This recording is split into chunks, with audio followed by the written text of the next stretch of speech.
Hey, welcome back, YouTubers. It's Rigor from Rigor's Garage and Boat Basin. One of my viewers had a question about the Velvet Drive transmission used with the TRS outdrive. Let me see if I can answer your questions. I hope you enjoy this video, and thanks for watching.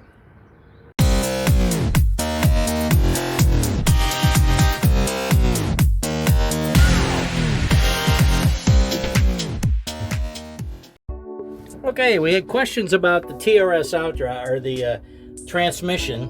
If you take a look, the transmission's down here, and he said his transmission was leaking fluid.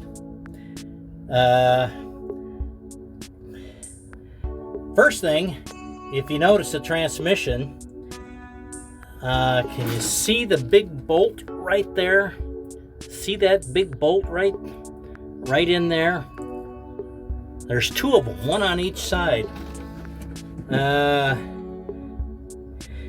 If anything's wrong with the transmission, you've got to pull the engine. And that's after you watch my last video on how to pull the outdrive, because you have to pull the outdrive before you can pull the engine. So, leaking transmission fluid, if you take a look, the likely things are the oil cooler hoses, which on this boat here's the oil cooler and the hoses. The transmission goes to the first oil cooler on the starboard side. This one right here is for the engine. The most likely thing, the cause of transmission fluid, I use Dexon transmission fluid in this, is the oil cooler hoses. That's the first place I'd look. Now, if you got fluid coming down in the back of the transmission, that's the back seal. And if you're coming down out of the front and you're getting fluid out of right here, which is the bell housing, then it's the front seal. Any way you look at it, you're going to have to pull the motor. Now, let's talk about pulling the motor. To pull the motor, there's a book on this, by the way.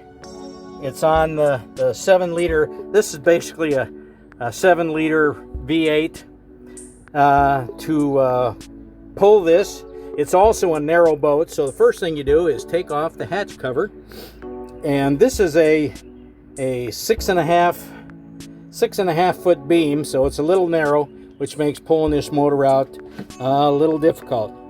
To remove the motor, you take off the throttle cable here. If you take a look right down there, you take off the shift cable off the transmission. You disconnect the boots to the exhaust on both sides. And there's the boots on the other side. You disconnect the red wire for the battery, which goes to the starter, which is right there. See all the red wires? And then there's a black wire that goes to a bolt on the motor. You take off the hoses here going to the remote oil cooler.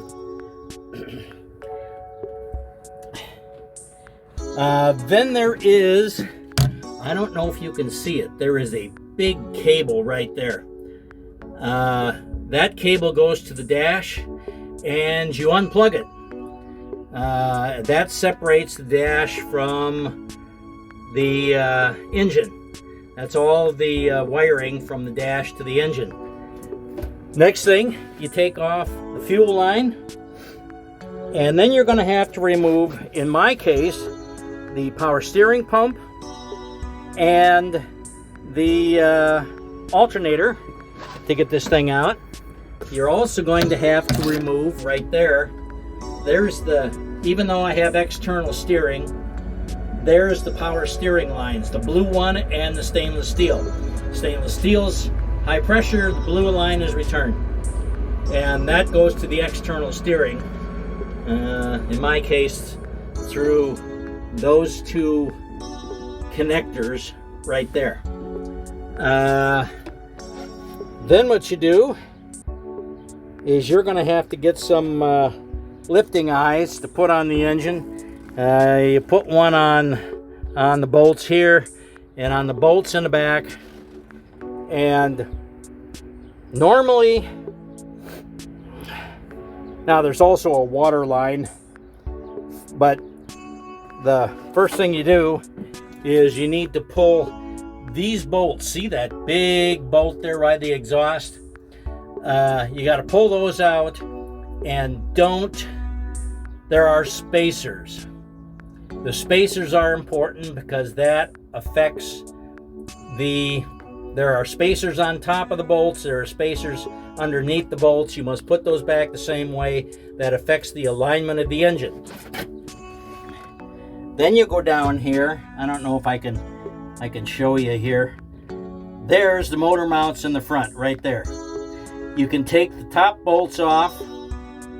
Don't mess with the bottom bolts because that messes with the alignment of the engine. And there is a tool that you put on the outdrive that goes into the back of the transmission that you can check the alignment of the engine.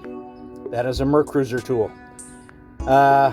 Then what you got to do is pull this out. On this one, typically I use two hoists. I put one on the front of the motor. I put one on the back of the motor because this motor, you're going to start lifting it up, and then what you're going to do, I don't know if you can see down in here on the front of the motor, right down here is the water pump. As soon as you get this engine off the front motor mounts, you need to take off all the bolts, which are the two shiny ones right here, and there's a bar that goes underneath the front pulley, and also you need to take off the front hose. I don't know if I can show it in here. No, I can't. There's a front hose going to the first oil cooler, and then you drop the pump into the bilge. Then you can get this engine out. In general,